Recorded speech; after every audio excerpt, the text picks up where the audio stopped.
क्या दोस्तों आपको पता है 21 जनवरी को किस राज्य ने अपना स्थापना दिवस मनाया?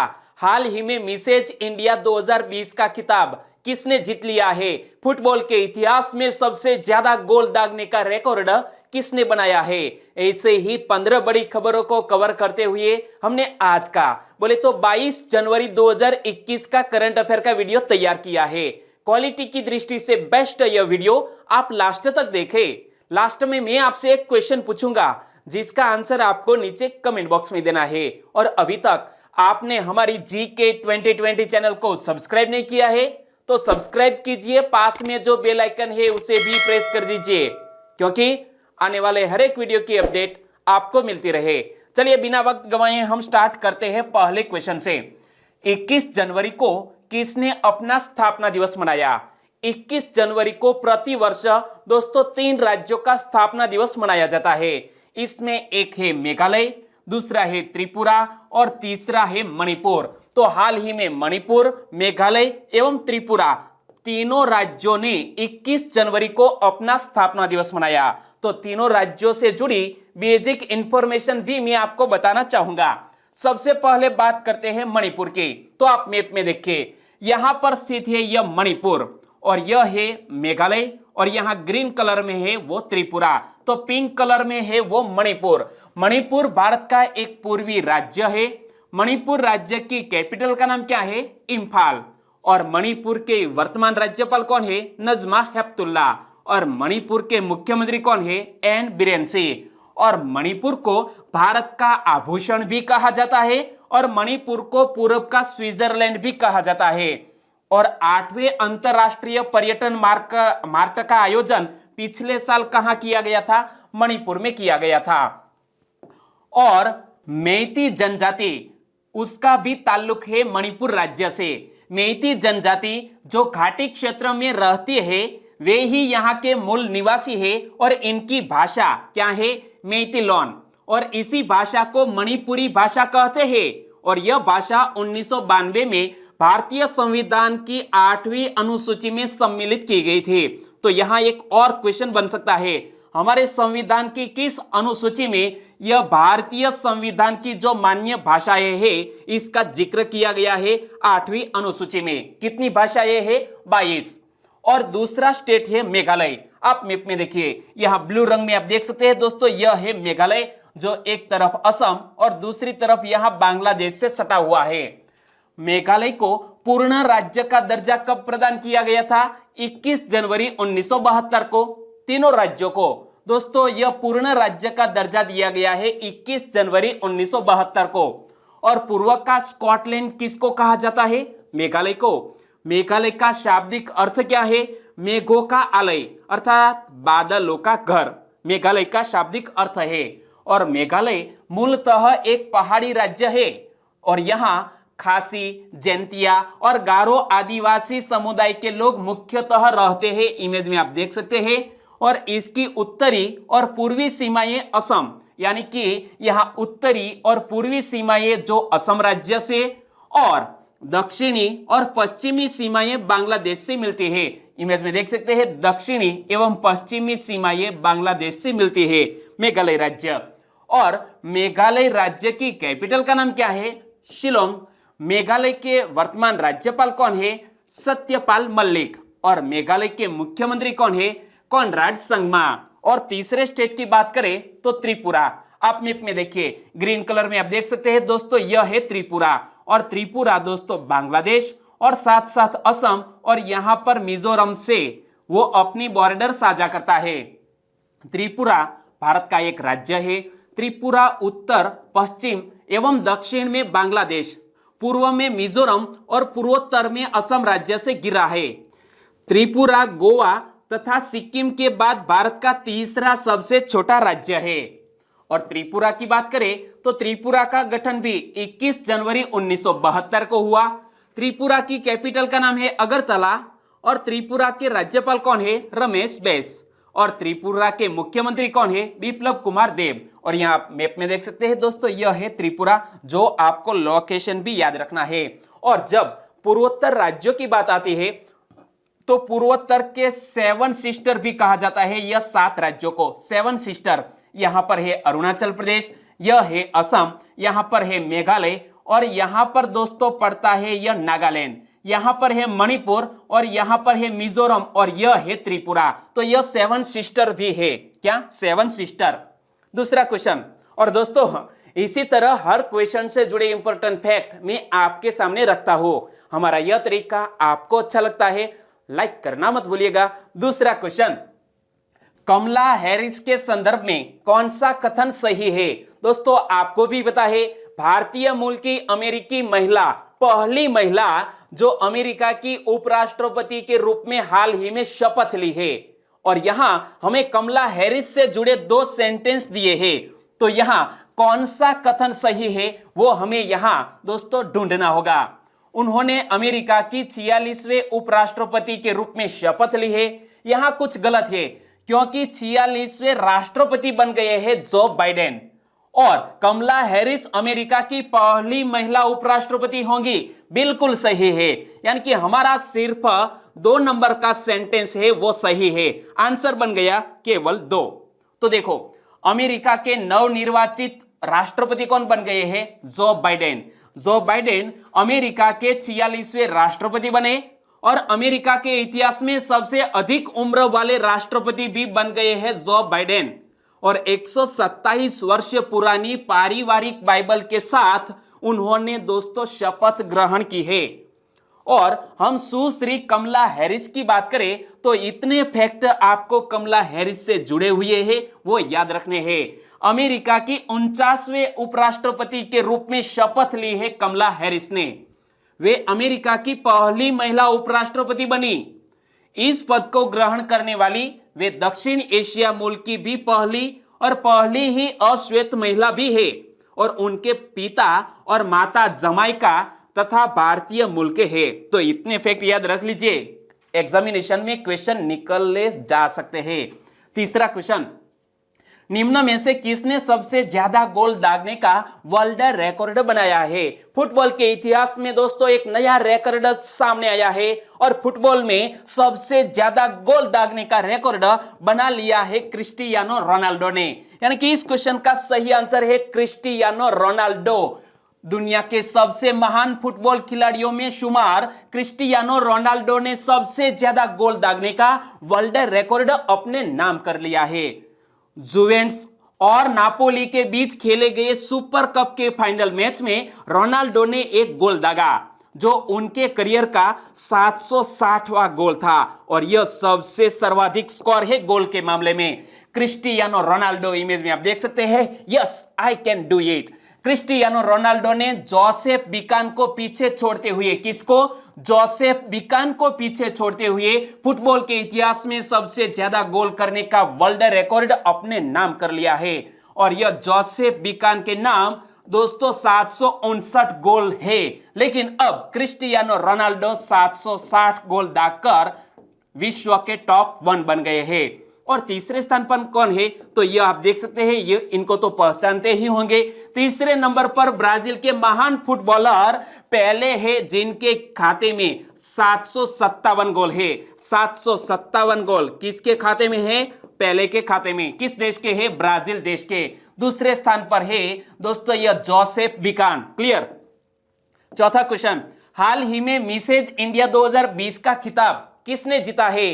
हाल ही में इस प्रतियोगिता का आयोजन ऑनलाइन किया गया, वर्चुअल तरीके से, और मिसेज इंडिया 2020 का खिताब जीत लिया है दोस्तों प्रियंका जुनेजा ने। यानी कि इस क्वेश्चन का सही आंसर है प्रियंका जुनेजा। इमेज में आप देख सकते हैं, हरियाणा के पानीपत की रहने वाली है। हरियाणा के पानीपत की प्रियंका जुनेजा ने 2 महीने में 13 किलो वजन कम किया और मिसेज इंडिया 2020 ब्यूटी पेजेंट में भाग लेकर जीत दर्ज की। कोविड-19 संक्रमण के चलते इस बार यह प्रतियोगिता ऑनलाइन हुई और जिसमें 200 प्रतियोगियों को हराकर प्रियंका जुनेजा ने जीत दर्ज की है। और अब Priyanka Juneja Mrs World beauty contest में भारत का प्रतिनिधित्व करेंगी, जिसके आयोजक देश और तिथि की घोषणा जल्द ही यूनाइटेड नेशंस ऑर्गेनाइजेशन की ओर से की जाएगी। पांचवा क्वेश्चन, गुरु गोविंद सिंह जी का जन्म कहां हुआ था?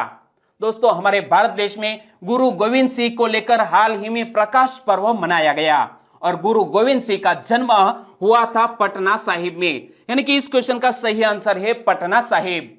10वें गुरु गोविंद सिंह जी की 354वीं जयंती के अवसर पर बिहार में प्रकाशोत्सव पूरे उल्लास के साथ मनाया गया और इस अवसर पर गुरु गोविंद सिंह की जन्मस्थली कौन सी? पटना साहिब के तख्त श्री हरमंदिर साहिब गुरुद्वारे में मुख्य कार्यक्रम आयोजित किया गया। कहां पर मुख्य कार्यक्रम आयोजित किया गया? पटना साहिब के तख्त श्री हरमंदिर साहिब गुरुद्वारे में। और गुरु गोविंद सिंह जी की बात करें तो गुरु गोविंद सिंह का जन्म पटना साहिब में 1666 ईस्वी सन में हुआ था और उन्हें केवल 9 साल की उम्र में अपने पिता गुरु तेग बहादुर जी की शहादत के बाद उत्तराधिकारी बनाया गया था। किसको? गुरु गोविंद सिंह जी को। और हमारे भारत देश ने हाल ही में प्रकाश पर्व मनाया। छठा क्वेश्चन, रेटले पनबिजली परियोजना किस नदी पर बनाई जा रही है? दोस्तों इमेज में आप देख सकते हैं इसी तरह की रेटले पनबिजली परियोजना दोस्तों हाल ही में निर्माण किया जा रहा है चेनाब नदी पर, यानी कि इस क्वेश्चन का सही आंसर है चेनाब नदी। लेकिन चेनाब नदी है कहां पर? तो आप पहले तो मैप में देखिए, यह है हमारा इंडिया और इंडिया में यहां से इंडिया से दोस्तों सतलुज, रावी और चेनाब जैसी नदियां यहां पाकिस्तान में यह इंडस नदी से मिलते हैं। तो यहां चेनाब नदी है यहां जम्मू में, यहां पर यह परियोजना निर्मित की जा रही है। केंद्रीय मंत्रिमंडल ने जम्मू कश्मीर के किश्तवाड़ जिले में, कहां पर? किश्तवाड़ जिले में चेनाब नदी पर बनाई जा रही 850 मेगावाट क्षमता वाले रेटले पनबिजली परियोजना के लिए 5282 करोड़ रुपए मंजूर किए हैं। कितने? 5282 करोड़ रुपए हमारी केंद्र सरकार ने मंजूर किए हैं और यह परियोजना राष्ट्रीय पनबिजली निगम और जम्मू कश्मीर राज्य बिजली विकास निगम का संयुक्त उद्यम है और इसमें NHPC की 51% और जम्मू कश्मीर राज्य बिजली विकास निगम की 49% हिस्सेदारी है। एक की 51% और दूसरे की 49% हिस्सेदारी। और रेटले परियोजना 60 महीने में पूरी हो जाएगी। 60 महीने बोले तो 5 वर्ष में यह परियोजना पूरी हो जाएगी और इस पनबिजली परियोजना से 4000 लोगों के लिए प्रत्यक्ष और परोक्ष रूप से रोजगार के अवसर बनेंगे जो जम्मू कश्मीर के सामाजिक और आर्थिक विकास में बड़ा योगदान करेंगे। 7वां क्वेश्चन, हाल ही में अवलोकन सॉफ्टवेयर की शुरुआत किसने की है? अवलोकन नामक एक सॉफ्टवेयर की शुरुआत हाल ही में की है BS येदियुरप्पा ने, यानी कि इस क्वेश्चन का सही आंसर है BS येदियुरप्पा। और BS येदियुरप्पा बोले तो कर्नाटक के वर्तमान मुख्यमंत्री, कर्नाटक के वर्तमान मुख्यमंत्री BS येदियुरप्पा ने अवलोकन सॉफ्टवेयर की शुरुआत की जो सरकार के 39 विभागों द्वारा 1800 कार्यक्रमों पर किए गए खर्च और आवंटन की जानकारी उपलब्ध कराएगा यह नया अवलोकन सॉफ्टवेयर। 8वां क्वेश्चन, भारत नवाचार सूचकांक का दूसरा संस्करण किसने जारी किया है? भारत नवाचार सूचकांक यानी कि इंडिया इनोवेशन इंडेक्स 2020 हाल ही में जारी किया है नीति आयोग ने और यह दूसरा संस्करण है, यानी कि इस क्वेश्चन का सही आंसर है नीति आयोग। और इनोवेशन इंडेक्स रैंकिंग फॉर 2020 की बात करें तो बड़े राज्यों में दोस्तों कर्नाटक टॉप पर और यहां north east and hill states इसमें टॉप पर है हिमाचल प्रदेश। तो यूनियन टेरिटरी की बात करें और सिटी स्टेट्स की बात करें तो दिल्ली इसमें टॉप पर है। तो यहां बात करते हैं नीति आयोग। नीति आयोग के उपाध्यक्ष कौन है? डॉक्टर राजीव कुमार। डॉक्टर राजीव कुमार ने नई दिल्ली में सूचकांक जारी करते हुए कहा कि इससे पता चलता है कि भारत सही मार्ग पर चल रहा है और विभिन्न राज्य नवाचार तंत्र को बेहतर बनाने की दिशा में काम कर रहा है। और बात करें नीति आयोग की, नीति आयोग का हेडक्वार्टर कहां पर स्थित है? नई दिल्ली में। आपको याद है? मेरे साथ साथ बोलिए, नीति आयोग के अध्यक्ष कौन होते हैं? हमारे देश के प्रधानमंत्री ही नीति आयोग के अध्यक्ष होते हैं, यानी कि वर्तमान हमारे प्रधानमंत्री कौन है? नरेंद्र भाई मोदी। और नीति आयोग के CEO कौन है? अमिताभ कांत। और नीति आयोग के उपाध्यक्ष जिसने हाल ही में यह इनोवेशन इंडेक्स जारी किया कौन है? राजीव कुमार, डॉक्टर राजीव कुमार। और नीति आयोग का पूरा नाम क्या होता है? National institute for transforming in India.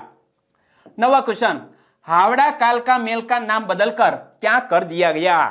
Howrah कालका मेल का नाम बदलकर हाल ही में कर दिया गया है नेताजी एक्सप्रेस।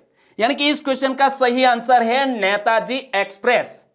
23 जनवरी को नेताजी सुभाष चंद्र बोस की 125वीं जयंती मनाने से कुछ दिन पहले भारतीय रेलवे ने ट्रेन का नाम बदल दिया है। ऐसा माना जाता है कि वर्ष 1941 में कोलकाता में अपने घर से भागने के बाद नेताजी ने बिहार के गोमो से इस ट्रेन के द्वारा यात्रा की थी और इसीलिए इस ट्रेन का नाम नेताजी एक्सप्रेस रखा गया है। और हावड़ा कालका मेल 19वीं शताब्दी में भारत में शुरुआती वाणिज्यिक यात्री ट्रेन सेवाओं में से एक के रूप में शुरू की गई थी। 10वां क्वेश्चन, भारत किसके साथ मिलकर डेजर्ट नाइट 21 अभ्यास आयोजित किया? हाल ही में भारत देश ने डेजर्ट नाइट 21 नामक एक अभ्यास आयोजित किया है फ्रांस देश के साथ मिलकर। यानी कि इस क्वेश्चन का सही आंसर है फ्रांस। भारतीय वायुसेना और फ्रांस की एयर एंड स्पेस फोर्स ने वायुसेना के जोधपुर हवाई अड्डे पर संयुक्त अभ्यास किया। कहां पर यह अभ्यास आयोजित किया गया है? जोधपुर हवाई अड्डे पर। और फ्रांस अपने साथ 4 रफाल विमान लेकर आया है और रफाल विमानों के साथ मिलकर युद्ध कौशल और रणनीति पर एक दूसरे के साथ सामंजस्य और सहयोग करेंगे। और जब यह डेजर्ट नाइट 21 अभ्यास की बात करते हैं तो भारत फ्रांसीसी रक्षा सहयोग के तहत फ्रांसीसी वायु व अंतरिक्ष बल और भारतीय वायुसेना ने अब तक गरुड़ नामक हवाई अभ्यास के 6 संस्करण भी फ्रांस देश के साथ आयोजित किए हैं। और यह पहला मौका है जब फ्रांस के द्वारा हमारे भारत देश की रक्षा के लिए भेजे गए राफेल विमान का पहली बार इसमें इस्तेमाल किया गया है। और बात करते हैं फ्रांस देश की, तो यूरोप में तीसरा सबसे अधिक आबादी वाला देश है। कौन? फ्रांस। फ्रांस के वर्तमान राष्ट्रपति कौन है? Emmanuel Macron. फ्रांस की कैपिटल का नाम पेरिस और फ्रांस की करेंसी है यूरो CFP फ्रांस। 11वां क्वेश्चन, गूगल क्लाउड पार्टनर का दर्जा किसको मिला है? गूगल क्लाउड पार्टनर का दर्जा हाल ही में दिया गया है इन्फोसिस को। यानी कि इस क्वेश्चन का सही आंसर है इन्फोसिस।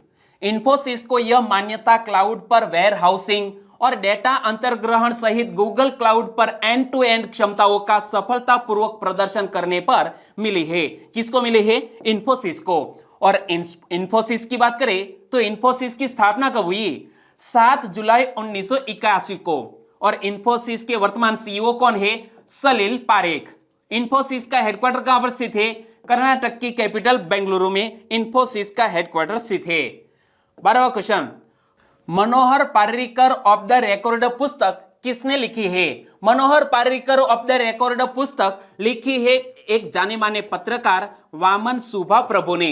यानी कि इस क्वेश्चन का सही आंसर है वामन सुभा प्रभु। लेकिन इस पुस्तक को लॉन्च किसने किया है? गोवा के वर्तमान मुख्यमंत्री प्रमोद सावंत जी ने। गोवा के मुख्यमंत्री प्रमोद सावंत ने मनोहर पार्रिकर ऑफ द रिकॉर्ड पुस्तक का विमोचन किया और इस पुस्तक को वरिष्ठ पत्रकार वामन सुभा प्रभु ने लिखा है। किसने लिखा है? वामन सुभा प्रभु ने। और मनोहर पार्रिकर ऑफ द रिकॉर्ड पुस्तक श्री वामन सुभा प्रभु की यादों का एक संग्रह है जो उन्होंने गोवा के पूर्व मुख्यमंत्री कौन? श्री मनोहर पार्रिकर की जीवन की यात्रा के दौरान संग्रहित किया है।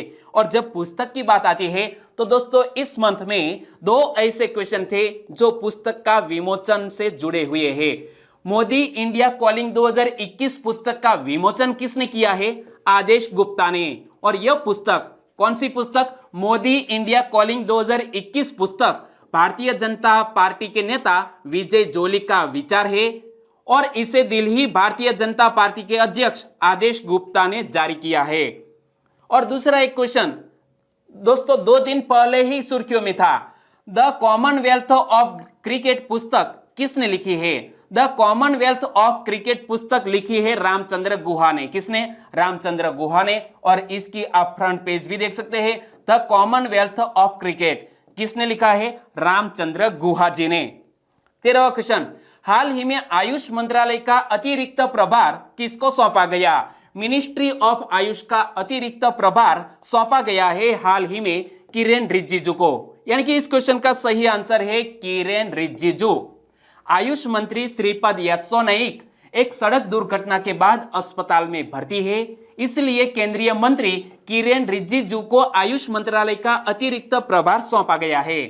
14वां क्वेश्चन, गणतंत्र दिवस परेड में हिस्सा लेने वाली पहली महिला फाइटर पायलट कौन बनेगी? गणतंत्र दिवस की परेड में हिस्सा लेने वाली पहली महिला फाइटर पायलट बनने जा रही है भावना कांत, यानी कि इस क्वेश्चन का सही आंसर है भावना कांत। इमेज में आप देख सकते हैं फ्लाइट लेफ्टिनेंट भावना कांत 2021 के गणतंत्र दिवस परेड में भारतीय वायुसेना की झांकी का हिस्सा होंगी, जो हल्के लड़ाकू हेलीकॉप्टर, हल्के लड़ाकू विमान और सुखोई 30 लड़ाकू विमान के मॉकअप का प्रदर्शन करेगी। और वर्तमान में भावना कांत राजस्थान में तैनात है और मिग 21 बाइसन लड़ाकू विमान उड़ाती है। भावना कांत वर्ष 2016 में भारतीय वायुसेना में शामिल होने वाली पहली महिला लड़ाकू पायलटों में से एक है। 15वां question, press club of Bangalore पुरस्कार किसने जीता है? प्रेस क्लब ऑफ बेंगलोर पुरस्कार हाल ही में जीत लिया है अजीम प्रेमजी ने और साथ साथ डॉक्टर देवी प्रसाद शेट्टी ने, यानी कि दोनों ने यह प्रेस क्लब ऑफ बेंगलोर पुरस्कार जीता। हमारा सही आंसर बन जाता है ए और बी दोनों, यानी कि सही आंसर है ऑप्शन डी। तो देखो यहां नारायण हेल्थ के संस्थापक कौन है? डॉक्टर देवी प्रसाद शेट्टी। और विप्रो लिमिटेड के अध्यक्ष कौन है? अजीम प्रेमजी को प्रेस क्लब ऑफ बेंगलोर द्वारा दिए जाने वाले वार्षिक पुरस्कारों के लिए हाल ही में चुना गया है। और अब बात करते हैं लास्ट वीडियो के क्वेश्चन की। लास्ट वीडियो में मैंने आपसे क्वेश्चन पूछा था, नेताजी सुभाष चंद्र बोस का जन्म दिवस किस दिवस के रूप में मनाया जाएगा? दोस्तों कल ही 23 जनवरी को पहली बार यह पराक्रम दिवस मनाया जाएगा और प्रतिवर्ष मनाया जाएगा सुभाष बाबू की जन्म जयंती को पराक्रम दिवस के रूप में, यानी कि इस क्वेश्चन का सही आंसर था पराक्रम दिवस। लगभग सभी दोस्तों ने इस क्वेश्चन का सही आंसर दिया। उनमें से कुछ सब्सक्राइबर फ्रेंड के मैं नाम लेना चाहूंगा। लवकुश शाह, भगोरा अन्नू, आयुष जुंजा, सुशील प्रसाद, पूजाबा एस जाडेजा, परमार शैलेश जे, मोनू सोनी, इन सभी दोस्तों ने इस क्वेश्चन का सही आंसर दिया। मृगेश पटेल, मुकेश कुकड़िया, हैरी आसोड़िया फ्रॉम जूनागढ़ से, टेलर कश्यप, चौहान चेतन सिंह, नीलेश पाटनवाड़िया, भावना तड़वी, रीना ए पटेल, इन सभी दोस्तों का आंसर बिल्कुल सही है पराक्रम दिवस।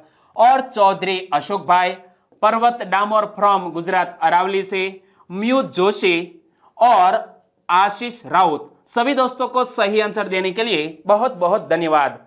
और दोस्तों आज की वीडियो का क्वेश्चन ए रहा स्क्रीन पर, हाल ही में सुर्खियों में रहा खालसा एड क्या है? दोस्तों कल विथ इमेज मैंने आपको बताया था यह खालसा एड जो हाल ही में सुर्खियों में रहा है वो क्या है? सही ऑप्शन चुनिए और आंसर दीजिए नीचे कमेंट बॉक्स में। और हमारा वीडियो वाकई में आपको अच्छा लगता है, हेल्पफुल लगता है, यूनिक लगता है तो वीडियो को लाइक कीजिए। और साथ साथ एक छोटी सी उम्मीद भी रखता हूं, इस वीडियो की लिंक आपके दोस्तों को फेसबुक, व्हाट्सएप या टेलीग्राम के जरिए शेयर करना मत भूलिएगा। बस छोटी सी उम्मीद के साथ वीडियो खत्म करते हैं, फिर मिलेंगे नए करंट अफेयर वीडियो के साथ। तब तक के लिए जय हिंद।